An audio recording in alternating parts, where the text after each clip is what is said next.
के वेश में यदि असुर योद्धा हुए तो उनके लिए भी तैयार रहेंगे हम।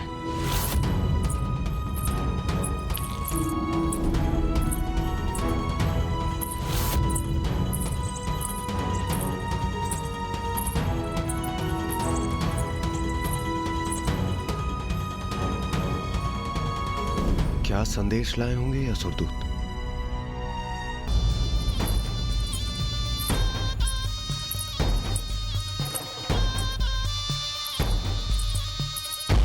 स्मरण रहे, आप सभी चौकन्ने रहिए, किसी भी प्रकार की परिस्थिति के लिए तैयार रहे, किंतु आक्रमण तभी कीजिएगा जब मैं संकेत दूं।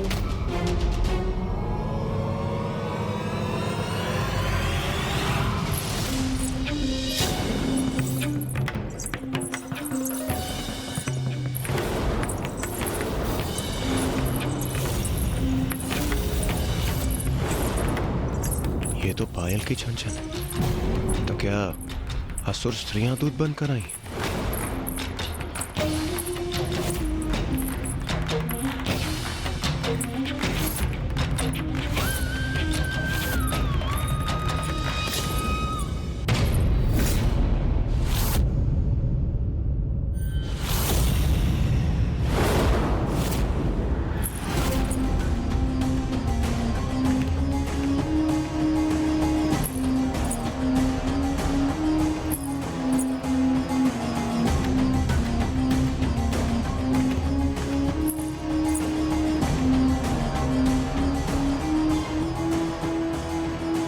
सावधान देवराज, सावधान। इस सुंदरी के रूप में असुरों का छल हो सकता है ये।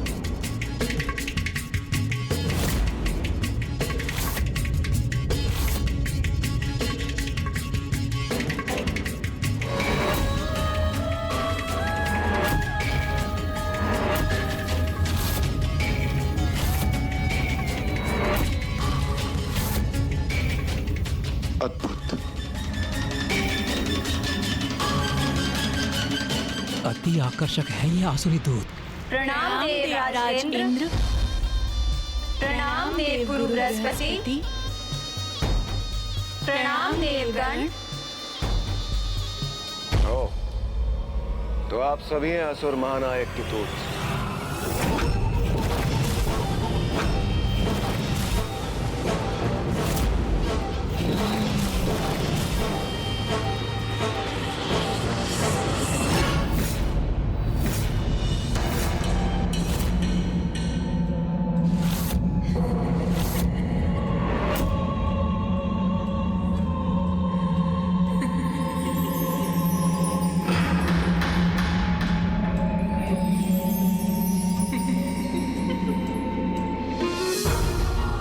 नहीं होता, आसुरी स्त्रियों का इतना अद्भुत सौंदर्य। हाँ देवराज, मैं स्वर्णलता हूँ। मैं स्वर्णलता हूँ और मैं तरंगिनी हूँ।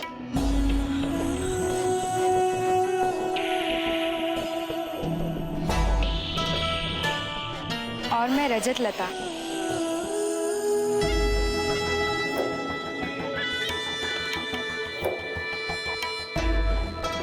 और मैं कोमलांगी हूँ।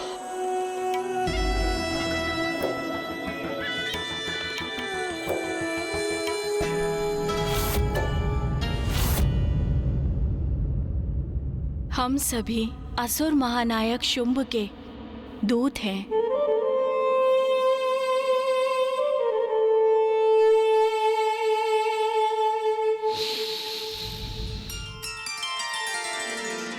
रात की रानी की सुगंध का विस्तार हुआ है, जो मेरे लिए अत्यंत प्रिय पुष्प है। और मेरे भी। स्वर्ग की अप्सराओं से भी अधिक सौंदर्य है आप सभी का। मुझे ज्ञात नहीं था पाताल के गर्भ में भी इतना अनुपम सौंदर्य छिपा। आपको ज्ञात होता भी तो कैसे देवराज? आप कभी पाताल आने का कष्ट ही नहीं करते। अब आप सबसे भेंट हो ही गई है तो देवराज इंद्र को ये कष्ट अवश्य उठाना होगा। असुर महानायक ने अपने दूत यहाँ स्वर्ग क्यों भेजे हैं? क्या कारण है आपके यहाँ आगमन का? मित्रता का संदेश भेजा है असुर महानायक शुंभ ने। वो अपने राजभवन पे एक महाउत्सव का आयोजन कर रहे हैं, जिसके लिए सभी देवताओं को उन्होंने आमंत्रित किया है।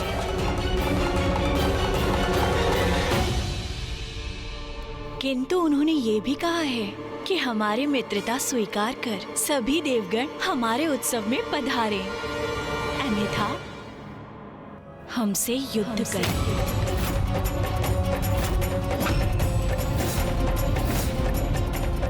असुर उत्सव में भाग ले अन्यथा असुरों से युद्ध करें। क्या हो गया देवराजेंद्र? कोई उत्तर नहीं दिया आपने। आपको असुर महानायक शुंभ का ये मित्रता का प्रस्ताव स्वीकार है अथवा आप उनके साथ युद्ध करना चाहते हैं?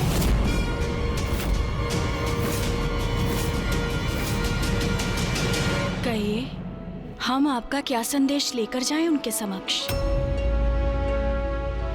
अरे स्वर्णलता, तुम भी ना, ये कैसा प्रश्न पूछ लिया तुमने? क्या हुआ रजतलता?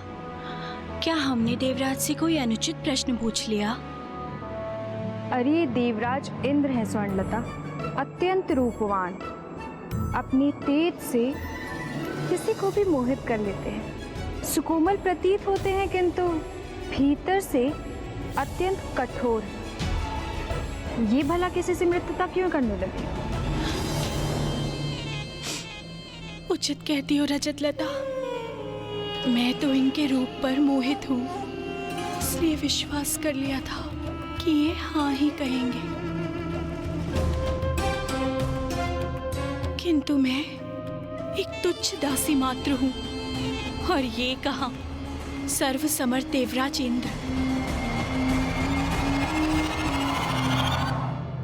अरे, तुम किस भ्रम में पड़ गई हो? हमसे मित्रता थोड़ी ना करेंगे ये असुर महानायक का प्रस्ताव स्वीकार भी करेंगे तो भी मित्र उनके ही बनेंगे स्वर्णलता। ज्ञात है रे, किंतु तरंगिनी, जो हमारे महानायक के मित्र होंगे वो हमारे भी तो मित्र हो सकते हैं ना? स्वर्णलता, रजतलता, तरंगिनी, बात तो एकदम स्पष्ट है। हमने देवराज इंद्र को 2 परिस्थितियों में चुनाव करने का प्रस्ताव दिया, किंतु वो शांत ही हैं। तो उनका शांत होना तो यही संकेत देता है ना, ना ही वो असुर महानायकों से मित्रता करने के इच्छुक हैं, ना ही उन्हें हमारी मित्रता का कोई मोह। अब तो हमें शीघ्र ही जाकर असुर महानायक शुंभ को ये संदेश दे देना चाहिए कि इंद्रदेव ने उनकी मित्रता को ठुकरा दिया।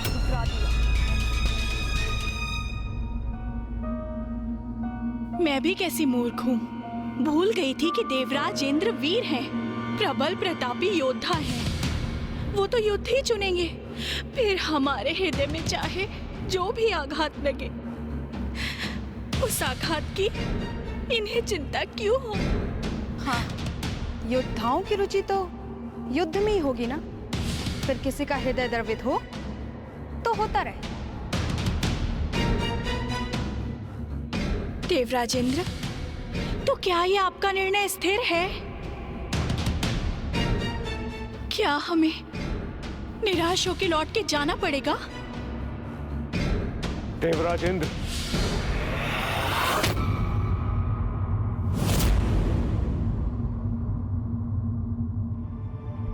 रुक जाइए, रुक जाइए, रुक जाइए।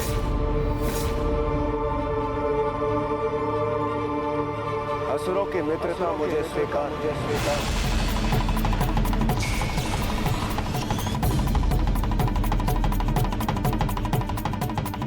ये क्या कह रहे हैं देवराज? इंद्रदेव ने इस प्रस्ताव को स्वीकार कर उचित ही किया। अतिथि बनना तो शत्रु बनने से कहीं उचित है।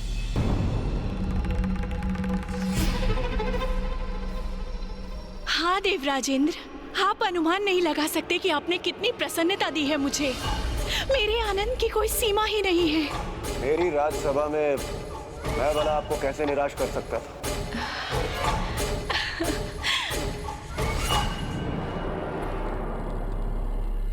बलशाली तो मैं अवश्य हूं, किंतु मेरा भी हृदय जो कि अत्यंत कोमल है, और वो आपके हृदय की पीड़ा को भला कैसे सह सकता था? हम सभी को हमारे असुर उत्सव में आपकी और अन्य देवताओं की प्रतीक्षा बड़ी अधीरता से रहेगी।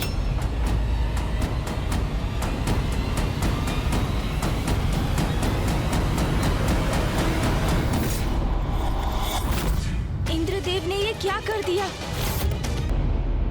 इंद्रदेव ने ये क्या कर दिया?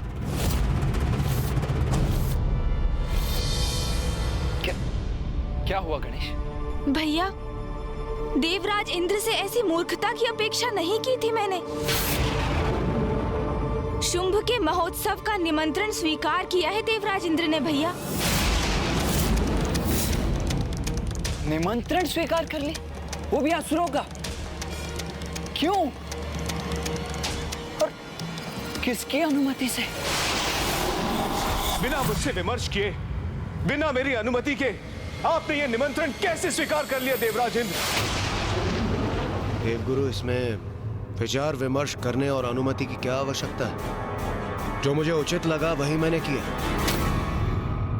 नवीन असुर महानायक शुंभ ने देवता और असुरों के मध्य शांति स्थापित करने के लिए अपने दूत भेजे, जो कि मेरे विचार से बहुत ही सकारात्मक और महान प्रयास है। इसलिए मैंने उनके दिए प्रस्ताव को स्वीकार कर लिया।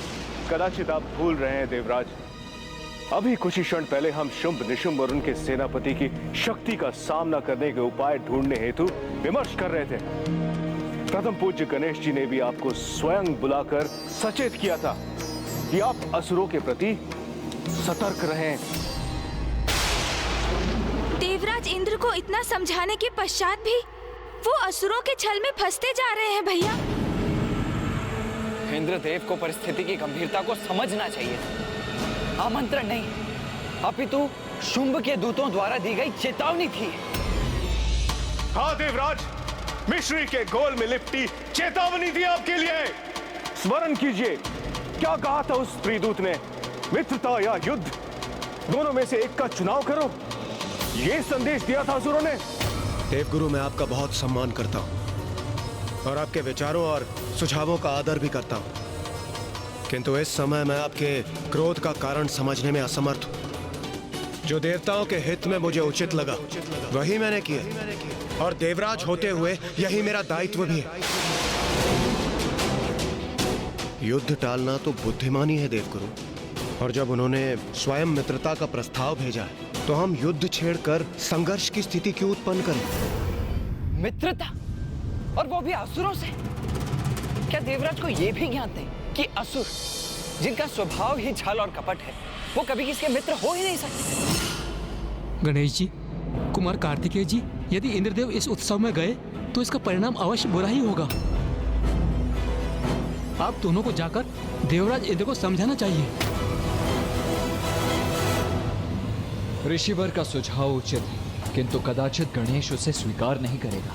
वो देवराज से अत्यंत निराश है। समझाने का ही प्रयास तो किया था मैंने। राजा को सुननी सभी की चाहिए, किंतु निर्णय वही लेना चाहिए जो उसे उचित लगे। नवीन असुर महानायक शुंभ के दूतों को दिए वचन को हम अवश्य निभाएंगे। इस महोत्सव में भाग लेने हम अवश्य जाएंगे।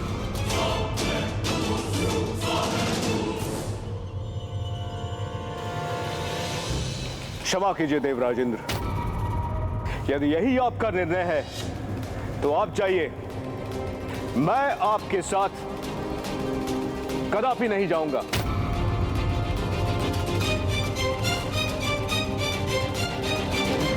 ये बहुत बड़ा दुर्भाग्य है देवगुरु कि देवताओं और असुरों के मध्य प्रारंभ होने वाले इस मित्रता के नवीन अध्याय के पूर्व ही आप पीछे हट रहे हैं, किंतु मेरा निर्णय अटल है। अब हमें उत्सव में जाने की तैयारियां प्रारंभ करनी चाहिए और मेरा विचार है कि हमें सभी के लिए भांति भांति के उत्तम उपहार ले जाने चाहिए। नहीं ऋषिवर, हम इंद्रदेव को रोकने कदापि नहीं जाएंगे,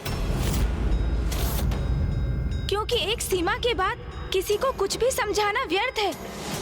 यदि वो कोई नासमझी करने पर आतुर ही हो तो उसे अपने कर्मों का परिणाम भुगतने के लिए छोड़ देना चाहिए, क्योंकि किसी को कितना भी समझाओ कि मार्ग में आगे गड्ढा है, मत जाओ, फिर भी वो नहीं रुकते और उन्हें समझ में तभी आता है जब वो गड्ढे में गिर जाते हैं